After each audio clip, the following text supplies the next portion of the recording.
This is CBC Winnipeg News.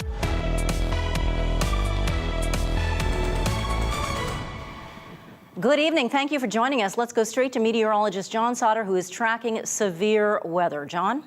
Thanks, Janet. Yeah, we're going to start with the weather alert map here. And this whole area shaded here is a tornado watch that's been in effect for most of the afternoon, late afternoon for the Red River Valley and southeast. These red areas you see here, these are tornado warnings. And one of these storms developed very quickly along the north perimeter just a short time ago, within the last 35 minutes. This storm has blown up. Look at the amount of lightning. This has large hail. Heavy rain is bearing down on Selkirk, right over Selkirk right now, moving out over toward the St. Clements area. And this one is possibly producing a tornado. No one has seen anything, but there is possible rotation under the storm. Same situation here with this storm west of Grindstone. It will likely miss Grindstone Park and move out over the lake, moving straight east at about 40 kilometers per hour. I'll have much more on this developing weather situation and severe weather situation in just a few minutes. Janet? Thank you very much, John. Words like sickening, repulsive, and jaw-dropping are being used to describe a new report into the office responsible for investigating abuse at personal care homes. The Auditor General found delayed investigations, incorrect conclusions, and cases where investigators were pressured to change their findings. The CBC's Bartley Kivas joins us now live from our newsroom. Bartley, what exactly did the auditor find? Well, the protection for persons in care office is part of Manitoba Health. The Auditor General found it's not protecting people. Tyson Stakalo found a backlog of complaints, with some investigations taking 3 years to get going. He also found the office doesn't report its outcomes, and some of those outcomes were changed, so allegations didn't meet the definition of abuse. Now, those cases included care home residents being punched, slapped, kicked, and sexually assaulted. One case involved an elderly resident held down on a bed and threatened with death. One advocate for seniors says her jaw hit the ground when she read the report. What we see here is serious police reported allegations of abuse, including sexual assaults, physical assaults, kicking, swearing, all being found as unfounded for abuse by this particular office. It is a staggering report, and one that this government better be taking very seriously. So what about that? What is the government going to do about this? Justice Minister Kelvin Gertsen says the province is getting rid of the Protection Office and replacing it with an independent body that will report directly to the legislature. What the report revealed, specifically as it relates to abuse of elderly, is sickening and repulsive. Retired Judge William Burnell is in charge of setting up the new investigative body. Lawyer Kimberly Gilson will review previous investigations and could recommend charges. Manitoba's Liberal leader wants the province to go further and call a public inquiry. There should be public hearings. This shouldn't be something that's done quietly. It shouldn't be private interviews. This is a catastrophe, and it's one that we've been warning about for years and years and years. Gertsen says he first heard about these problems with the Protection Office when he received a draft report from the Auditor General. The CBC News first reported about the investigative delays and the lack of transparency 4 years ago.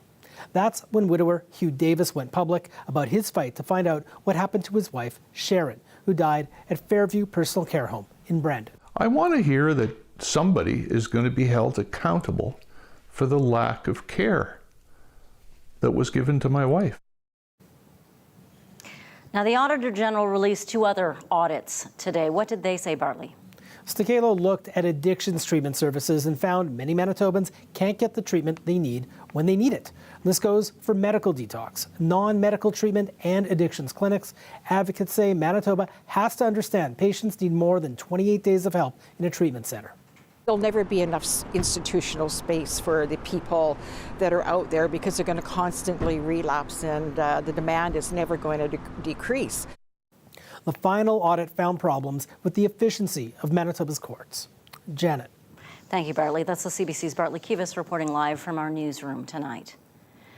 The Prime Minister moved ahead with a major cabinet shuffle today. Toronto area MP Gary Ananda Sangari replaces Mark Miller as Minister of Crown Indigenous Relations. After being sworn in, he was asked about ongoing calls to search the Prairie Green landfill for the remains of 2 murdered Indigenous women. For me, on my day one, is to commit to ensuring that we support and get to the bottom of this. And after the briefings, I will engage with those who are directly impacted, particularly the families, and ensure that we have a solution that they feel is just and appropriate. Now, we'll bring you more on this big cabinet shuffle in just a moment. But first, CBC's Josh Crabb shows us how social media and art are raising new voices in the call for a landfill search. Calls to search the landfill have hit garbage bins in downtown Winnipeg. These decals made by Anishinaabe artist Raven Davis are drawing attention to the issue. By the inaction of not searching for them, it is condoning that Indigenous women and Two-Spirit people are disposable. This symbol created by Davis is meant to show women don't belong in the trash. No women in the garbage. Like it's a no-brainer in terms of why this is so unethical. Part of a push to get governments to search Prairie Green landfill north of Winnipeg for the remains of Morgan Harris and Mercedes Myron. The blockade of Brady Road landfill may have ended, but Camp Morgan near that site remains, and a second one called Camp Mercedes has been set up outside the Human Rights Museum. This University of Winnipeg professor says a search would show society won't accept leaving Indigenous women in a landfill. This is the issue of our times right now. This is what summer of 2023 is going to be remembered for in Manitoba. This could be a moment of reconciliation. Celebrities chiming in online include actor Mark Ruffalo and Inuk throat singer Tanya Tagak, who used the hashtag #SearchTheLandfill. A group of motorcycle riders from Saskatchewan are also here in support. The calls to search the landfill have been resonating in First Nations communities across Canada. The issue has been discussed by leaders attending this gathering of treaty communities here in Winnipeg.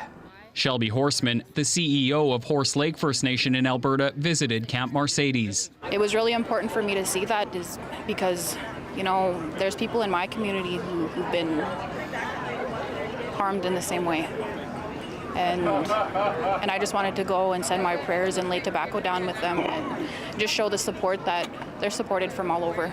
Support that's also coming from chiefs across the prairies who want to see governments fund a search. They did it in Ontario. Why can't they do it here? It doesn't make sense. It's frustrating. Like they're human beings that's under there. Imagine their people being under there or whoever's people under there. That's hurtful. Momentum behind a movement that's showing no signs of slowing down. Josh Crabb, CBC News, Winnipeg.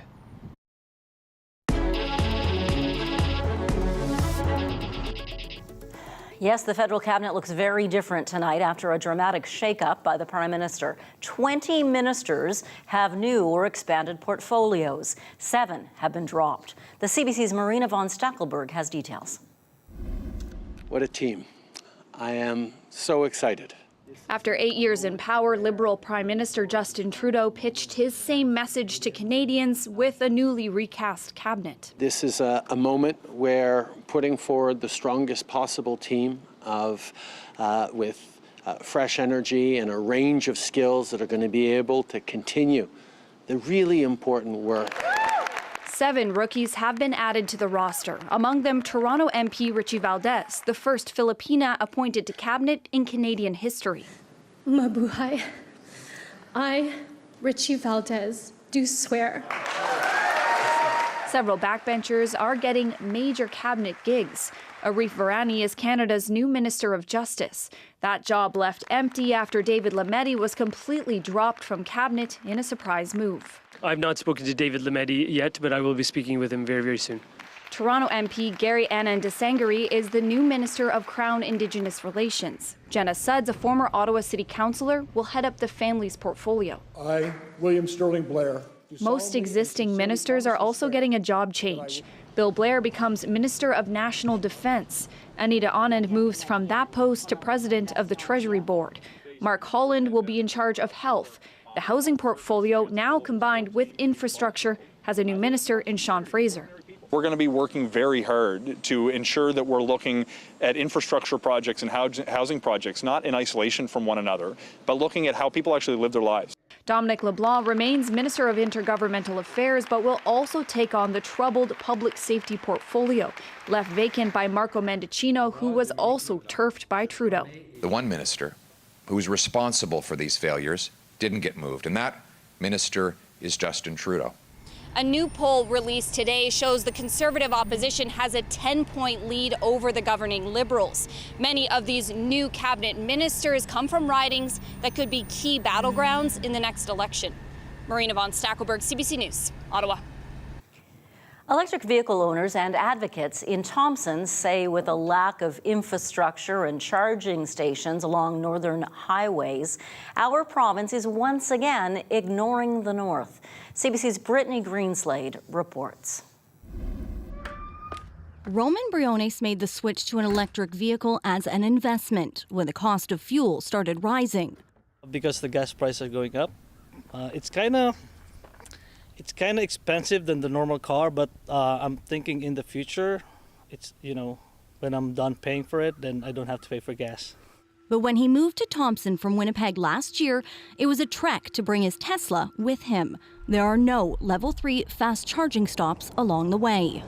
I have to rent a cabin at Grand Rapids, and then I have to go overnight when I got there overnight and then charge the car until it's full the next day. Turning an 8-hour trip into a nearly 30-hour one. He's frustrated with the lack of EV infrastructure between the two cities. Whenever I have to visit my family in Winnipeg, I have to take the plane or a bus ride. So it's very frustrating. A level 1 standard outlet can take upwards of 50 hours to charge the vehicle, whereas a level 3 station can charge in roughly 30 minutes. Volker Beckman has been lobbying for fast charging stations along Highway 6 for years. I'd buy a Tesla Y tomorrow, except I can't drive it from Winnipeg to Thompson or back, which is ridiculous. The Manitoba Electric Vehicle Association says there is a demand. In 2016, there was just over 100 EVs in the province. By 2020, there was 682. By the end of last year, it tripled to more than 2,000. Beckman says it's a no-brainer. We need to be ahead. We should be a leader in EV development and green energy in Manitoba because of all the reasons we use hydropower, we have windmills and so on. Association President James Hart says to make the highway accessible, 4 level 3 fast chargers would need to be installed roughly 200 kilometers apart. Hart says that would be the push many in the north need to make the switch. Kind of the chicken and egg situation, right? People don't have the vehicles because there's no chargers, and there's no chargers because there's no vehicles. EcoWest, a nonprofit focused on green infrastructure, received $150,000 from the province for EVs. While they say they'd like to see charging stations along the highway, there are some challenges with locations falling on First Nations land. In the meantime, they say a new level 3 charging station will open in both Thompson and the Pas by the end of the year. Brittany Greenslade, CBC News, Winnipeg. Shoal Lake 40 First Nation is fighting for compensation for the harms they say were caused by Winnipeg's aqueduct. The city of Winnipeg has sourced its drinking water from Shoal Lake for more than a century now. The aqueduct that made that possible cut Shoal Lake 40 off from road access. The First Nation filed a lawsuit this week against the city and also the federal government. It says it wants damages for serious ongoing consequences suffered as a result of that isolation. Shoal Lake 40 Chief Kevin Redsky says it's time to make things right. A city spokesperson said Winnipeg has not yet been served with the lawsuit. The entrance to the Winnipeg Police Service's downtown headquarters was taped off, as you can see this morning, and you can also see messages painted on the building, red handprints as well. Last night, a group gathered outside the headquarters to protest. They say police arrested a man who has been among those calling for a search of the Prairie Green landfill for the remains of 2 women. A spokesperson for Winnipeg Police tells us the investigation is ongoing. They have so far not confirmed the arrest or commented on any charges. A new social media campaign aims to reach young people at risk of being pulled into Winnipeg's gang scene. You just remember who got you these kicks when they need a favor, cuz. Listen, all you gotta do is sell The this campaign uses a combination of video game aesthetics, as you can see, and fast access to support services. The Gang Life, No Life campaign shows the dark side of gangs in 15-second videos made to look like Grand Theft Auto video games. One man shows a young guy conned into selling drugs in exchange for flashy sneakers. The police-funded campaign was created with help from Spirit Horse Therapy and the Link Youth and Family Supports. Spirit House co-founder Matthew Davidson says young people often turn to gangs for a sense of belonging and accomplishment. We get to kind of shift that focus and say, hey, you know, this actually isn't a healthy dynamic or a healthy lifestyle. Come over, walk with us for a little while so we can show that to you. Each video ends with a phone number for teens to text if they need help.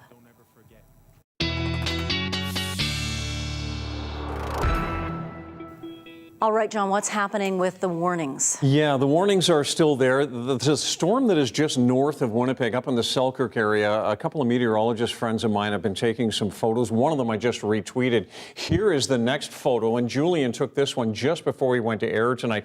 This is the one that is right now over the Selkirk area. If you are in Selkirk or just to the east of Selkirk, you need to take cover now. This one is warned for a tornado, so there is a tornado warning on this storm based on Doppler imagery. But you can see the structure, and this one formed very quickly. You'll see it on radar here in just a second. So thanks, Julian, for posting that on Twitter. Look at the numbers, 31 right now, but check out this number, dew point, 25-degree dew point. South winds now at 30. A dew point like that, I think this is only the second time I've seen a dew point in Winnipeg of 25 or higher, probably in the last 25 years. So it's pretty significant. You look at storm energy, convective available potential energy. That's called CAPE. And you can see that the forecast modeling putting the highest CAPE right where the storms are happening right now. And I'll put this in motion to show you a little bit of relief as we head into tonight and tomorrow, because the storm energy really isn't anything like this through the day. Tomorrow, there's tomorrow afternoon. You see the colors are just not as severe. Here's a look at satellite radar, 3-hour loop. And you can see how quickly this storm north of Winnipeg up in the Selkirk area formed, and this one in the inner lake that is now moving out just north of Grindstone. These are the ones that have the tornado warnings. Those are the red shaded areas. These storms have been trucking along pretty much all afternoon, but this is the one that worries me right now. Again, you need to take cover, get indoors if you're in the path of this storm anywhere along the south basin of Lake Winnipeg right now, and this one is headed toward Lac du Bonnet and Pinawa. So yes, you need to sort of secure the yard right now and stay out of the path of that storm. This one has lots of heavy rain, likely large hail, and potentially rotating winds. So far, we haven't seen anything come down and touch down on the ground. It is a Doppler-indicated tornado warning at this time. Here's Grindstone. Here's Hecla. This is a monster just moving right across the lake at this point. So if you know someone on the lake, they need to get indoors and get off the lake right now. And then these ones continue to move east, but they do look like they are starting to weaken, still with tornado warnings on them. So we go to Futurecast, and you can see that even at 7 o'clock, we still have lots of energy to the north and a lot of storms moving off toward Ontario. Even at 10:30, we've got lots in the north. And then as we get into the overnight period and through into Thursday, things do quiet down quite a bit. Looking at tonight, our temperatures, 15 with that chance of an early evening thunderstorm. And then tomorrow, a much quieter day, 18 in the morning. What you'll also notice, even though we're at a very normal 26 in the sunshine, you'll notice tomorrow the humidity levels will be cut right down. So it'll be a much, much more comfortable day. Janet? Thanks very much, John. Lights, camera, action. The Gimli International Film Festival has kicked off today. It will showcase more than 90 films. We'll hear from the festival director after the break. You're watching CBC Winnipeg News.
The Gimli International Film Festival kicks off today and runs until Sunday. Festival director Alan Wong joins us now. Hello, Alan. Hi, thanks for having me. Tell me about this festival. It must be such a big deal for young filmmakers to have other professionals there they can network with.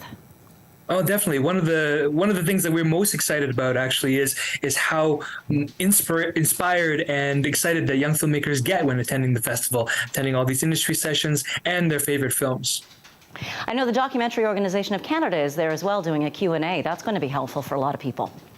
They are. It's the first time they've attended the festival in person. They've got a team here and really trying to do a lot of outreach for Manitoba filmmakers just to show what they can do for Manitoba filmmakers. And so that's the point of a lot of their sessions. They want to talk a lot about what they do and kind of like the state of documentary filmmaking in Canada these days. Now, for those of us who are not in the film industry, one of the highlights of the festival is always those big screen movies on the beach. Tell us what you're showing this year. Yeah, well, I'm sure they'll be popular again as usual. We've got Champions tonight, which has a great Manitoba connection. It was shot in Manitoba, features some Manitoba talent that it's going to be present tonight to do a Q&A before the movie. Champions, of course, starring Woody Harrelson, and is a basketball comedy drama about a team of intellectually disabled athletes. And then tomorrow we've got Song of the Sea, a really innovative animated movie from Ireland. The Greatest Showman, fantastic musical starring Hugh Jackman on Friday. Top Gun, everybody knows Top Gun. First time that we've played it on the beach, and we're doing that on Saturday. And then closing out the festival with the Buffy Sainte-Marie documentary, Carry It On, which is a fantastic, premiered at TIFF last year. And actually does have a Manitoba connection as well, because the director, Madison Thomas, is from Manitoba. And we actually is an alumni of the festival. And we've seen her, develop from a short filmmaker to making her first feature, showing it at the festival here a few years ago, and now has gone on to direct, mainstream television and movies. And so it's fantastic. Alan Wong, have a wonderful festival. Thanks for joining us. Thanks a lot, Janet. Take care. So what will the weather be like for those beach screenings? John's tracking the wild weather happening now, and we'll have your 7-day forecast after the break.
Some changes to show you.